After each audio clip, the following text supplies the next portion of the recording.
Lord Krishna students, एक बार फिर से आपका स्वागत है। और इस चैनल पे आज हम डिस्कस कर रहे हैं क्लास 10th के लिए एम्प्लॉयबिलिटी स्किल्स जो मॉड्यूल है हमारा पार्ट ए। उसमें जो पहला चैप्टर है कम्युनिकेशन स्किल्स, यहाँ एक्चुअली लिखा हुआ है कम्युनिकेशन स्किल्स पार्ट 2। पार्ट 2 का मतलब सिंपली सा यही है कि हमने जो पहला पढ़ा था वो 9th क्लास में पढ़ा था। 9th क्लास वाले वीडियोज में आपने देखा भी होगा, उसी के जैसा ही है इसमें, बस थोड़ा सा एडवांस है। थोड़ा सा डिटेल में हमें पढ़ना है कम्युनिकेशन स्किल्स। और एक नॉर्मल नोटिस जो आपको मैंने पहले ही बताया था, उस चीज का ध्यान रखना है कि जो नोट्स आपको बनाने हैं बुक्स की हेल्प से बनाइएगा। जितना मैं आपको यहाँ वीडियो में दिखा रहा हूँ उतना ही नोट मत कर लीजिएगा कॉपी में। चलिए देखते हैं टॉपिक में। यहाँ लिखा है कि methods in which we communicate. Simply हम लोगों ने कम्युनिकेशन स्किल्स पढ़ा था, अपनी बातों का आदान प्रदान या अपनी मैसेजेस को दूसरे तक पहुंचाना, simply known as communication. But क्या क्या मेथड्स होते हैं, हम कैसे कैसे कम्युनिकेट करते हैं, किस किस तरीके से दूसरे से कम्युनिकेट करते हैं, उसको हम बोलते हैं मेथड्स। ये बेसिकली दो टाइप की कम्युनिकेशन होती है, एक होती है वर्बल और दूसरी होती है नॉन वर्बल। क्या होता है हम थोड़ा एक बार रीड आउट कर लेते हैं। वर्बल कम्युनिकेशन की बात करें तो communication done using the language we know to communicate. Verbal communication occurs in two ways. Simple words में अगर कहें तो किसी भी भाषा जो हमें आती है, उस भाषा का ज्ञान, उस भाषा के माध्यम से हम अपनी बातों को, अपने विचारों को अगर किसी के सामने प्रकट करते हैं तो उसको वर्बल कम्युनिकेशन कहा जाता है, विद द हेल्प ऑफ भाषा। ओके, तो अब ये दो प्रकार की होती है, पहला होता है ओरल, दूसरा होता है रिटन।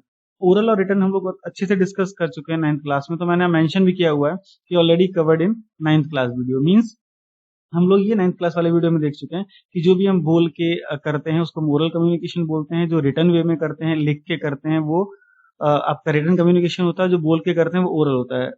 ओके, अब बात करते हैं नॉन वर्बल कम्युनिकेशन की। हम लोगों ने 9th क्लास में वर्बल कम्युनिकेशन, ओरल और रिटर्न दोनों ही डिस्कस किया था। नॉन वर्बल की जहां तक बात है तो नॉन वर्बल कम्युनिकेशन क्या होता है, देखिए, the verbal communication is what is said while non verbal is how it has been said. The main factor in non-verbal communication is body language like postures, gestures, expression, tone and quality of voice and our movement. तो देखो, अभी जब हमने समझा था verbal में कि जो कुछ कहा जाता है वो तो वर्बल कम्युनिकेशन है, सामने वाला सुन लेता है। बट कहने के दौरान हम कोई बात जो कह रहे हैं, अपने आप को जो रिप्रेजेंट कर रहे हैं, वो कैसे कर रहे हैं, that is non verbal communication. Means हम किस प्रकार से, किस हाव भाव से अपनी बात कह रहे हैं। बात कहते समय हमारा जेस्चर्स पोस्चर्स कैसा है, हमारा बोलने का तरीका कैसा है, हमारे एक्सप्रेशंस कैसे हैं, टोन कैसी है, हम गुस्से में कह रहे हैं या प्यार से कह रहे हैं, हमारे हाथों का मूवमेंट कैसा है, तो ये सब चीजें डिपेंड करती हैं। इसको हम बोलते हैं नॉन वर्बल कम्युनिकेशन। ओके, आगे इसको और डिटेल में कवर करते हैं कि क्या क्या होता है। अगर हम इफेक्टिव वर्बल कम्युनिकेशन की बात करें कि हमारा वर्बल कम्युनिकेशन क्या होता है, तो यहाँ आप इस डायग्राम से, इस पाई चार्ट की मदद से समझ सकते हैं कि इम्पैक्ट ऑफ जो कम्युनिकेशन होता है विजुअल, मतलब जिसे लोग देखते हैं, जिसको हम लोग नॉन वर्बल बोलते हैं, वो लगभग 55% इम्पैक्ट करती है कम्युनिकेशन। ऑडियो जो हमारा होता है वो 38% इम्पैक्ट छोड़ता है, और टेक्स्ट से 7%। मतलब अगर टेक्सुअल कम्युनिकेशन होता है वो ज्यादा इंप्रेसिव नहीं माना जाता है, बजाय ऑडियो वीडियो, मतलब विजुअल भी होना चाहिए और ऑडियो भी होना चाहिए, दोनों चीजें होती हैं, वो कम्युनिकेशन इफेक्टिव माना जाता है। यहाँ देखते हैं कि factors responsible for effective verbal communication, किन किन चीजों की वजह से वर्बल कम्युनिकेशन इफेक्टिव होता है। फर्स्ट इज एक्टिव लिसनिंग, मतलब आपकी लिसनिंग बहुत एक्टिव होनी चाहिए, जो कुछ कह रहे हैं वो आप सामने वाले को क्लियरली समझ में आना चाहिए। Clarity on the background and the purpose of communication, जिस संदर्भ में हम बात करना चाहते हैं उसके हम कितने क्लियर हैं, उसका बैकग्राउंड हमने कितना अच्छे से पढ़ा है, and the purpose of communication, हम किस लिए बात कर रहे हैं, that is most important. And next is concise clear correct. Concise clear correct मतलब कम शब्दों में सही बात कहना, ये इफेक्टिव कम्युनिकेशन की बहुत बड़ी बात होती है कि हम कम समय में सही बात, एकदम टू द पॉइंट बात करें, करेक्ट बात करें, डायरेक्ट बोलें। इसको ट्रिपल सी कॉन्सेप्ट बोलते हैं, कंसाइज क्लियर एंड करेक्ट, मतलब छोटा हो, क्लियर हो और करेक्ट हो। देन लैंग्वेज एंड वोकेबुलरी, सबसे इंपॉर्टेंट होता है वोकैब हम किस तरह की इस्तेमाल कर रहे हैं, लैंग्वेज हम कैसे इस्तेमाल कर रहे हैं, हम कैसे बात कर रहे हैं, किस लहजे में बात कर रहे हैं, that is most important. So for effective verbal communication these 4 points are very important.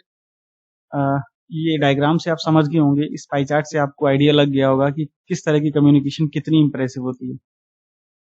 Okay, important points kept in mind before communication, किन किन चीजों का हमें बहुत ध्यान रखना है, उसको मैंने डायग्रामेटिक वे में भी आपको समझाने की कोशिश करी है, तो एक ही करके समझ लेते हैं।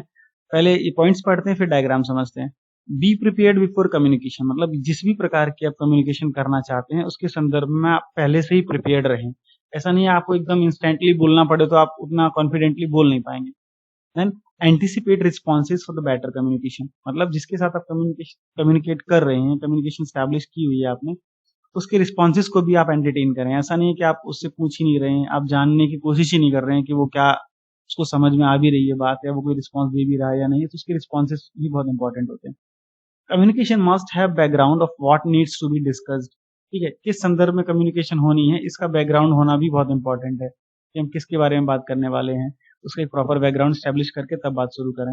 Avoid out of context references, मतलब जो संदर्भित नहीं है, जो हमारे काम का नहीं है, ऐसे रेफरेंसेस ना दें, इधर उधर की उलझुल बातें ना करें। जिस संदर्भ में कहने आए हैं, जिससे रिलेटेड हमारा कम्युनिकेशन है, सिर्फ उसी से संबंधित बातें की जाएं तो ज्यादा अच्छा रहता है। अब यहाँ एक देखिए पॉइंट्स में आपको दिखा रखा है, पहला है बी अटेंटिव, मतलब कम्युनिकेशन के टाइम पे आपको अटेंटिव रहना है। आस्क ओपन एंडेड क्वेश्चंस आपको पूछने हैं, ये एक्टिव लिसनिंग की बात कर रहे हैं कि अगर आप कम्युनिकेट कर रहे हैं, सामने वाला सुन रहा है, और अगर आप कम्युनिकेशन नहीं कर रहे हैं और आप एक्टिव लिसनर का रोल प्ले कर रहे हैं, तो आपको किन किन चीजों का ध्यान रखना है, वो ये सब है। अटेंटिव रहना है, ओपन एंडेड क्वेश्चंस पूछने हैं, आस्क प्रोबिंग क्वेश्चंस, मतलब आप ऐसा ही नहीं कि बीच में बोलने लगे, बाकायदा परमिशन लेके प्रूव करके फिर क्वेश्चंस करें। रिक्वेस्ट क्लैरिफिकेशन, अगर आपको कहीं पर भी क्लैरिफिकेशन की आवश्यकता है तो जरूर कहें कि सर ये चीज मुझे क्लियर नहीं हुई, एक बार फिर से प्लीज क्लियर कर देंगे, ठीक है। पैराग्राफ्स, पैराफ्रेजिस सॉरी, क्या होता है कि जो कुछ भी हम डिस्कस कर रहे हैं एक पर्टिकुलर फ्रेज के रूप में, एकदम कंसाइज वे में डिस्कस करें, ऐसा नहीं कि कुछ भी कहीं से भी पूछ लें। मतलब हो सकता है कि कम्युनिकेशन हो चुकी हो काफी लंबी और आप बाद में पूछने बैठे, तो एकदम साथ साथ एकदम पैराफ्रेज रखना है आपको। Be attuned to and reflect feelings, मतलब आपको एकदम ट्यून्ड रहना है, जो चीज हो रही है उस पर कंसंट्रेटेड रहना है और अपनी फीलिंग्स को भी एक्सप्रेस करते रहना है। ऐसा नहीं है कि आप बोर हो रहे हैं, आपको जमाही आ रही है, आप उबासी ले रहे हैं, आप मतलब आप उस चीज को प्रॉपरली सुन ही नहीं रहे हैं, तो ये भी एक एक्टिव लिसनर की क्वालिटीज नहीं होती है। अब बात करते हैं समराइज, जो भी हुआ है उसको सम अप कर लें, समराइज करें माइंड में, हाँ क्या क्या सुना मैंने, ठीक है, अब मुझसे ये निष्कर्ष निकला, ये निचोड़ निकला। तो अगर वो सब चीजें क्लियरली आपके माइंड में एक प्रॉपर जगह बना पा रही है, देन इसका मतलब कि आपने इस चीज को एक्टिवली सुना है। तो these are the 7 most important points for an active listening, इन्हें भी हमें ध्यान में रखना है। अब बात करते हैं नॉन वर्बल कम्युनिकेशन की, ये वर्बल से भी ज्यादा इंपॉर्टेंट होती है। हम जो कहते हैं उससे ज्यादा जो हम दिखते हैं वो इंपॉर्टेंट होता है, ठीक है। तो नॉन वर्बल कम्युनिकेशन की अगर बात करें तो नॉन वर्बल में क्या क्या आ सकता है, तो आप इस डायग्राम में देख सकते हैं कि postures, body language, eye contact, blinking, tone of voice, ये सब चीजें मिलकर आपकी नॉन वर्बल कम्युनिकेशन बनती है कि आप किस पिच में बात कर रहे हैं, गुस्से में हैं या कैसे हैं, जेस्चर्स क्या हैं आपकी, मतलब आप कैसे खड़े हैं, क्या तरीका है, मतलब क्या हाथ का मूवमेंट कैसा है, बात करते समय आईब्रोज आप चढ़ा के बात कर रहे हैं वगैरह वगैरह, तो ये आई कांटेक्ट आपका हैवी या नहीं है, तो ये सब चीजें मायने रखती हैं। Non verbal communication is communicating without words and instead can consist of using postures, gestures, eye contact, facial expression, and modulating the tone, pitch of voice. Other factors involved in the non-verbal communication are the personal appearance and the presentation, blinking, and the use of time.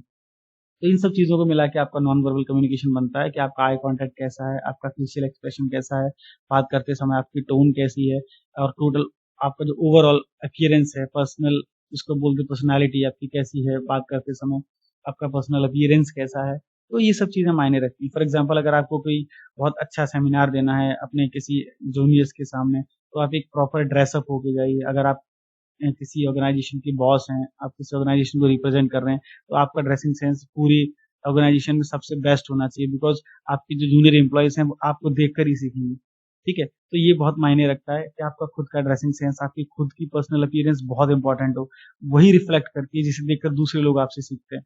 अगर आप normal student हैं तो properly dress up हो, जिससे कि आपके अंदर भी कॉन्फिडेंस आए, प्लस आपके जूनियर्स आपको देखें तो वो भी आपसे कुछ सीखें, यहाँ की इन भैया का ड्रेसिंग सेंस बहुत अच्छा है, ये हमारे जो सीनियर है इनका ड्रेसिंग सेंस बहुत अच्छा है, इनकी पर्सनल अपीयरेंस बहुत अच्छी है। ये चीजें बहुत मायने रखती हैं नॉन वर्बल कम्युनिकेशन में, और ये कहे बिना ही एक बहुत बड़ा इम्पैक्ट शो करती हैं। आपकी पर्सनैलिटी जो होती है एक ऑरा क्रिएट करती है, जिससे लोग आपकी तरफ आकर्षित होते हैं। ओके, देन विजुअल कम्युनिकेशन की बात करते हैं। देखिए वर्बल और नॉन वर्बल, उसके बाद होता है विजुअल कम्युनिकेशन। विजुअल कम्युनिकेशन में हम लोग यूज करते हैं साइन लैंग्वेज, जैसे आप लोगों ने देखा होगा रोड साइड साइन लगे होते हैं, नो पार्किंग, वहां कोई ना तो कहने वाला होता है ना कोई एक्सप्रेशन होता है, लेकिन फिर भी हम बात समझ जाते हैं। दैट इज मोस्ट इंपॉर्टेंट, और ये होती है हमारी विजुअल कम्युनिकेशन। इस तरह की जहां पर हम साइन लैंग्वेजेस वगैरह इस्तेमाल करते हैं, पार्किंग का सिंबल है, नो पार्किंग का सिंबल है, नो लेफ्ट टर्न है, इस तरह के अलग अलग सिंबल्स आपने देखे होंगे। तो कहीं कहीं पर रहता है कैमरा अलाउड नहीं है तो कैमरा बना के क्रॉस लगाया होता है, ठीक है। तो ये सब जो सिंबल्स होते हैं इनको हम बोलते हैं विजुअल कम्युनिकेशन। देख लेते हैं एक बार। Visual communication is the practice of graphically representing information to efficiently and effectively create meaning, ठीक है।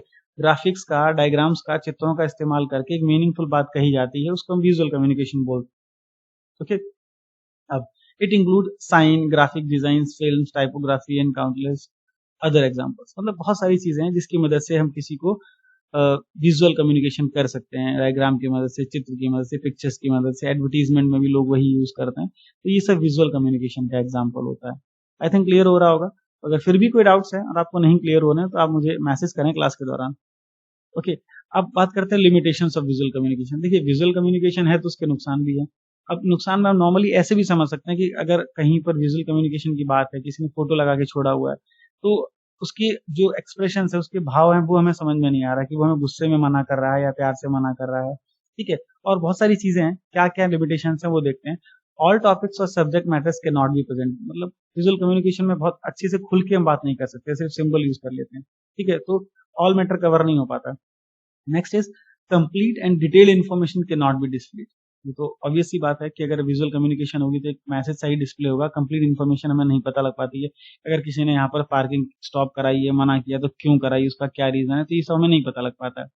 Sometimes information displayed in terms of graphs, charts और table may be in wrong order.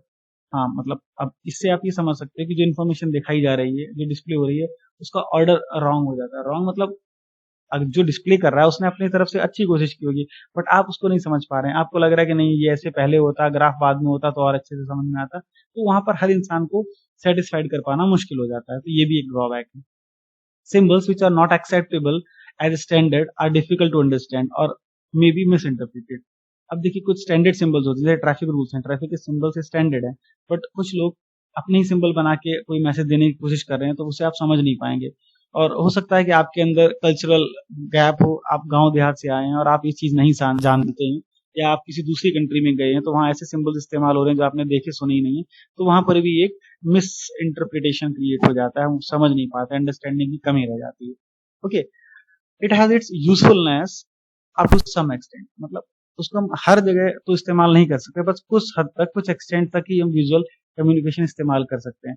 हर बात, हर emotions, हर feelings नहीं बता सकते visual communication के through, but हाँ अपना कुछ इंपॉर्टेंट सा काम है, जैसे जो सिंबल्स हैं वो थोड़े बहुत रिप्रेजेंट कर सकते हैं जिससे हमारी बात सामने तक पहुंचे, सामने वाला समझ जाए, ओके। और सिंबल्स पे लोग अधिकतर ज्यादा गौर भी नहीं करते हैं। अगर आप किसी को चिल्ला के रोको तो जल्दी रुक जाएगा, बजाय उसके आपने सामने स्टॉप लिखा हो तो लोग इग्नोर भी कर जाते हैं। तो ये सब चीजें हैं, ये ड्रॉबैक्स हैं विजुअल कम्युनिकेशन के, ओके। अब ये आपका होमवर्क है, जो स्लाइड्स हम लोगों ने कवर करी हैं उसके यहाँ पर बहुत सिंपल से 6 क्वेश्चन हैं। ये 6 क्वेश्चन आपको अपनी कॉपी पे लिखने हैं, और लिखते दौरान कोई चीज प्रॉब्लम आती है और आपको समझ में नहीं आ रहा है तो आप कॉल करें, डिस्कस करें या मैसेज करें मुझे क्लास टाइम के दौरान।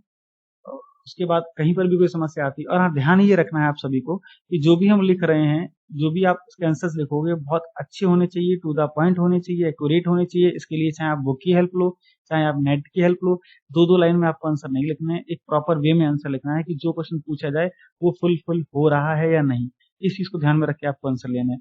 फिर से एक बार समझाना चाहूंगा, नोट्स आपको जो बनाने हैं वो सब नोट्स इस पीपीटीज को या इस वीडियो को यूज करके नहीं बनाने हैं, आपको बुक्स की मदद लेनी है, उसके थ्रू आपको नोट्स बनाने। ये आपकी जस्ट सिलेबस कंप्लीट कराने के चक्कर में आपका एक तरीके से थोड़ा सा मार्गदर्शन है, एक प्रॉपर रीडिंग नहीं है। देखिए आप लॉकडाउन में हम ऐसा वैसा नहीं पढ़ सकते जैसे हम लोग क्लासेस में पढ़ते हैं, बट आपको नोट्स वैसे ही बनाने जैसे हम लोग क्लासेस में बनाते थे। लास्ट ईयर आपको याद होगा कि मैं किस तरीके से डिक्टेट करा के आपको कॉपी पे हेडिंग बाय हेडिंग नोट्स बनवाता था, आपको वैसे ही नोट्स बनाने, एक अच्छे से इलेबोरेटिव नोट्स बनाने, ऐसा नहीं कि आप बस 2-2 लाइन यही लिखने हैं स्लाइड्स वाले। तो मेरे ख्याल से बात आपको समझ में आ चुकी होगी। तो इस वीडियो को देखने के लिए बहुत बहुत धन्यवाद। Thanks for watching, keep smiling, stay healthy, stay safe. Thank you guys.